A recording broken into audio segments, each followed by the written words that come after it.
It's a great joy to be able to speak to you here from Taize in the middle of our French summer. I know that in New Zealand, Aotearoa, you're in the middle of winter at the moment. I remember well my visit to Dunedin in 2019, just before the pandemic began. So when Jerry asked me if we could send this little film, then I said yes immediately. And I'd like to share a few words with you, a few thoughts with you about St. Joseph. It's strange because I think if you ask anybody, whether they're churchgoers or not, who is in the Holy Family, they will be able to tell you straight away, Mary, Joseph, and Jesus. And Mary, we speak a lot about her, but Joseph, we don't say so much. And it's very interesting because when you look in the Bible, Joseph is one of those people who doesn't say anything. There are no words recorded that Joseph said. And for me, that's already something very, very important. Joseph was not somebody who spoke marvelous words, who gave great theories about life in God, but he was someone who was there. He was someone who, through the silence of his presence, allowed something to happen, allowed Jesus to grow, allowed Jesus to understand what it meant to live in a family.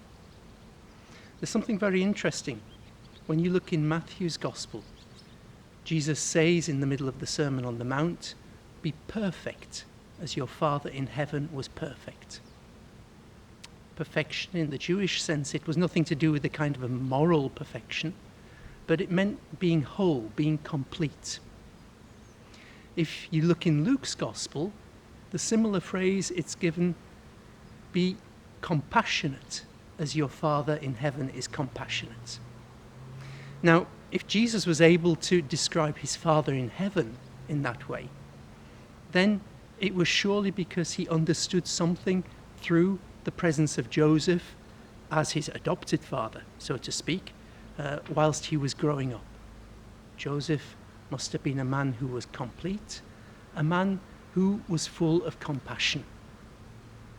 And all that he did through his life, not through saying good things, not through saying marvelous words, but he was also a man of great courage, a man who dared to believe what God said to him, who understood that he could welcome Mary, who was with child, who understood that he could take this incredible journey towards Egypt in order to preserve the life of the son who was entrusted to him. What risks are we prepared to take? We don't have to be people of great words, but we need to be people who listen and who are ready to take those risks in order to look after those who are entrusted to us. For me, Joseph, it's those two things.